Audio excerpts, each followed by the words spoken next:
The moment before she was about to hand over her 500 million ruble inheritance to her adopted children, the unthinkable happened. Marfa Ivanovna, an elderly woman who had sacrificed everything to raise two abandoned children, believed that she was providing them with a future of comfort and stability.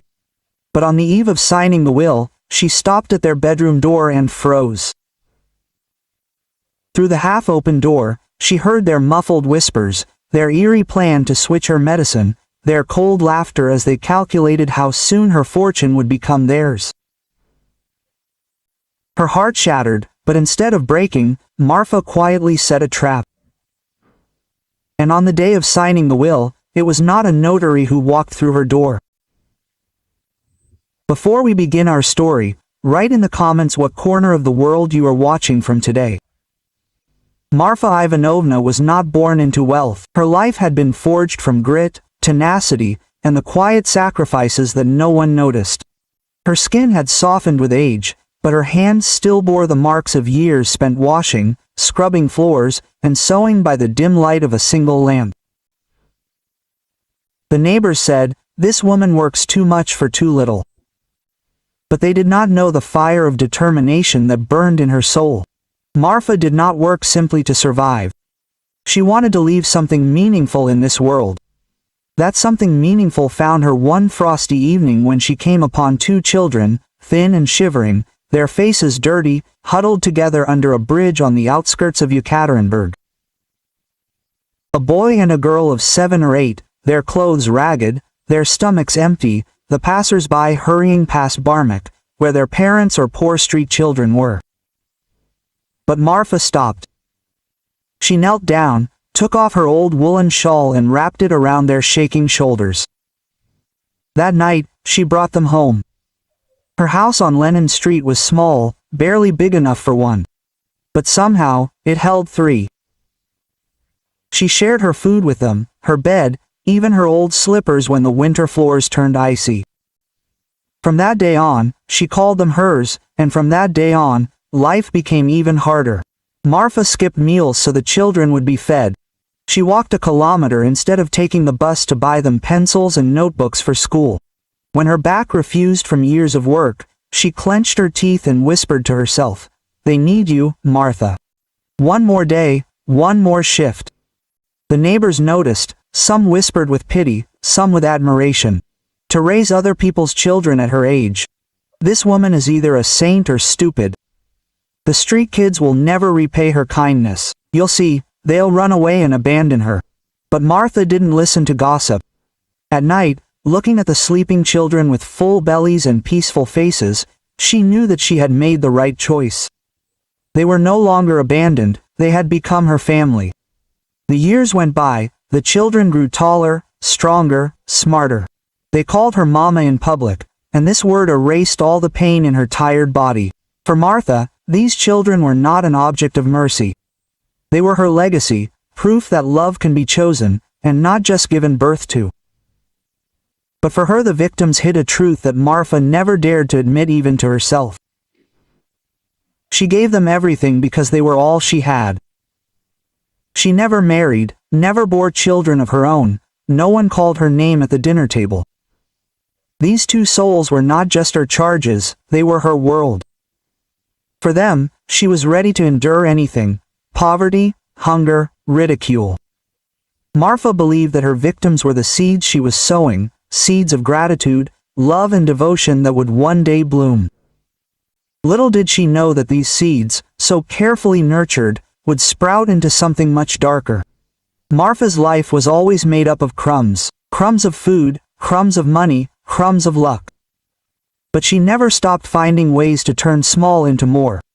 It all began unnoticed. She bought a small plot of land outside the city, in the suburbs of Yekaterinburg, with a few rubles saved up over years of working in other people's kitchens. People laughed when she planted vegetables in soil that everyone thought was barren. Quote, "This land won't give anything," one of the neighbors said mockingly. But season after season, Marfa Ivanovna's modest garden proved otherwise, producing enough vegetables to sell at the local market in Yekaterinburg. A few coins here, a few crumpled Cooper bills there. It accumulated. Then a new chance came. A friend told her about a local women's cooperative, where women could pool small amounts of money to invest in start-up businesses. Marfa collected everything she could, even sold her mother's old jewelry, and joined. It was a risk, but she believed in growing something big from little, just as she had raised her children. Slowly but surely, the profits began to come in. The years passed, and she carefully put aside every ruble. Her small plot of land turned into hectares. Vegetables gave way to livestock. Livestock to real estate, and real estate to shares. What began as a modest savings in a clay piggy bank blossomed into a veritable treasure trove. At first, the children didn't notice anything. For them, Mom was just Mom, tired, limping, but always ready to put warm food on the table and sternly remind them about homework. They didn't see how late at night she bent over the accounting books, carefully writing out figures in the flickering light of a candle. But others noticed. Have you heard? Marfa now has 3 houses. At her age? Quote, lucky, I guess. Lucky? Maybe she was smarter than we thought. Some quietly admired her, while others seethed with envy, but Marfa remained true to herself. Every investment, every hectare, every saved ruble was for her children. She did not strive for luxury. Her house remained modest, her clothes darned, but for them she dreamed of the whole world. As her wealth grew, so did her pride. Sitting on the porch at dusk, watching the sunset paint the sky in gold and crimson tones, she whispered to herself, "They will never go hungry like me. They will never walk barefoot in the cold. I gave them everything." By the age of 79, Marfa's fortune had grown to unimaginable heights. An empire worth 500 million rubles. To the world, she was a success story, an example of resilience and heart. For her, everything was simpler. Love multiplied. She believed that the children she saved would carry that love on. But wealth, like soil, does not always nourish what you plant. Sometimes it gives birth to something much darker. By the age of 79, Marfa's body had become fragile. Years of carrying buckets, long walks, and bearing other people's burdens had left her with brittle bones and a heart that sometimes stopped, sometimes beat too fast. She hid it from her children. When her chest tightened, she grabbed the tabletop, breathing through the pain until the world came to its balance. When her knees buckled, she joked, "Just old age, no big deal." But behind closed doors, the truth, it was getting harder. Time was no longer her ally. The doctors insisted on rest. On the bedside table, rows of pills lined up, the instructions for which she often forgot. Sometimes she looked at them, wondering if she wanted to continue to fight at all.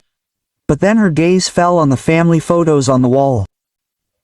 The children in their neat school uniforms, their hard-won smiles. And she swallowed the medicine, whispering, "It's not time yet. They still need me." Then she made a decision. If her body fails, there is no inheritance. She did not want the uncertainty of disputes or greedy strangers circling like vultures after she was gone. Every hectare, every investment, every ruble saved had to go to the 2 children she had raised. She called her notary, an old friend who had seen her rise from poverty to riches. Together they began to draw up a will. Sitting at her battered desk, her hand shaking, she signed the first page with difficulty. She paused, her chest heaving, and thought, "This is it, my life's work for them." The children had seemed solicitous at first. They asked about her health, reminded her to take her pills, urged her to rest. To an outsider, it looked like love. For a moment, Martha allowed herself to believe that it was. But there were cracks she refused to see. The sharp glances they exchanged when she thought she couldn't see. The hushed conversations that died down when she walked into a room. She brushed them off, telling herself, "It's just my imagination. They would never." But the shadow remained, and soon that shadow took on its true form. The house was eerily quiet that night. The weight of the silence in the house was almost tangible. It was as if the air itself held its breath. Marfa Ivanovna sat in her old armchair, a warm shawl thrown over her fragile shoulders. Her only companion was the monotonous tick of the clock.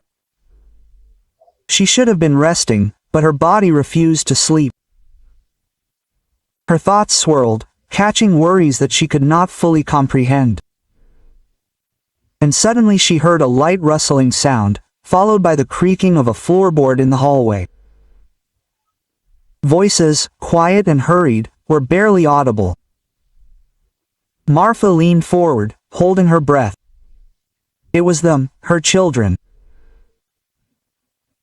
At first she thought they were talking about household chores or perhaps about the bills that were piling up, but then words, sharp and clear, cut through the crack in the door. Why wait so long? She was already weak. If she left quickly, everything would go to us. The will had already been drawn up. Marfa's heart sank. A painful blow echoed in her chest. She clutched the armrests, her fingers trembling. Pills. Just switch them. She won't notice. Who would suspect a sick old woman? Her breath caught in her throat, her mouth went dry. She wanted to burst into the room, to scream, "How could you?" But her legs wouldn't obey her. She sat there, as if turned to stone, and the truth cut into her like a knife. The children she had saved from the cold streets of Yekaterinburg, whom she had fed, denying herself food, were plotting to hasten her death. Not strangers, not outsiders, they. Tears welled up in her eyes, blurring the clock face, the lamp next to her, the floor beneath her feet. For a moment, she thought she was about to collapse. She pressed her hand to her chest, forcing herself to breathe. Outside, two neighbors were chatting by the fence on Lenin Street. Their voices were barely audible through the half-open window. She had been very weak lately. Yes, but these children were lucky.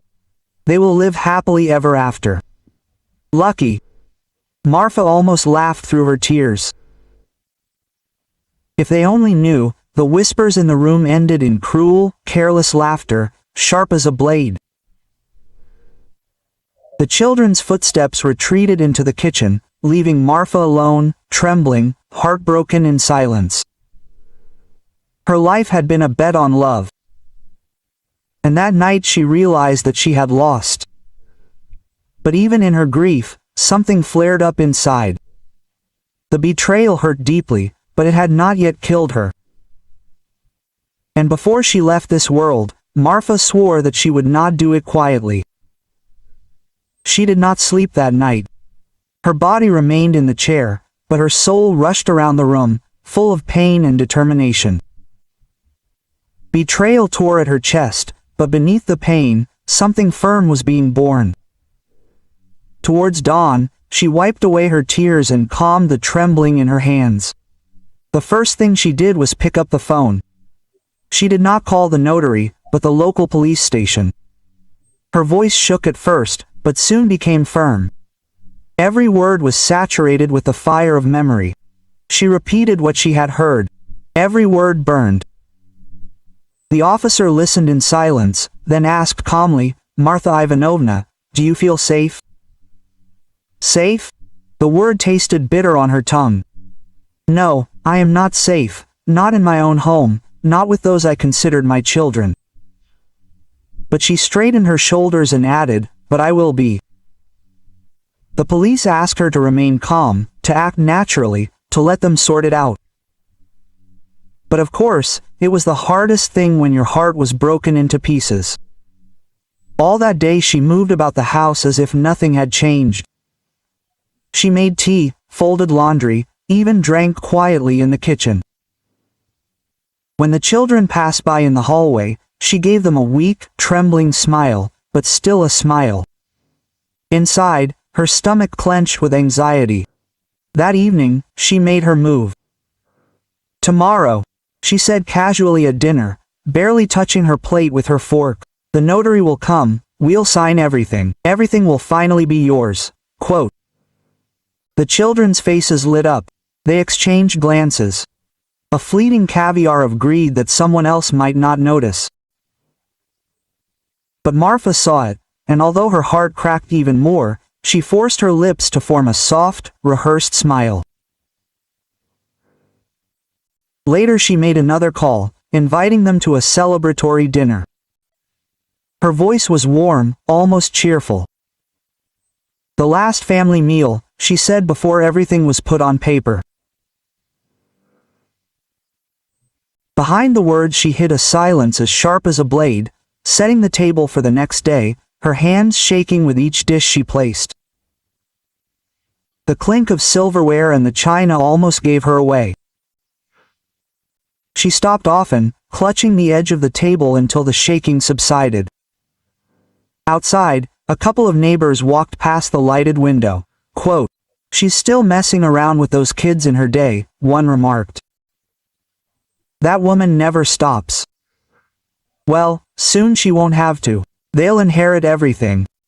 She'll rest, and they'll fly." If only they knew the truth smoldering behind that glass. By the time Martha sank into her chair, fatigue was pulling her bones toward the earth, but a spark of strength burned in her chest, a fire she hadn't felt in years. Tomorrow would be their downfall.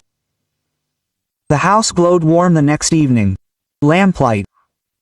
The table was set with Marfa's best dishes, creating a picture of family harmony for any passerby. The children arrived, dressed to the nines, with wide smiles and carefree laughter. They kissed her on the cheek, pulled back their chairs and sat down as if the throne worth 500 million rubles already belonged to them. Marfa sat opposite, wrapped tighter in her shawl. She forced herself to sip her tea, nod, laugh at their empty jokes. Inside, her chest was constricting, but her pulse remained steady. She had prepared herself for this moment. Halfway through dinner, there was a knock on the door. The children's faces lit up.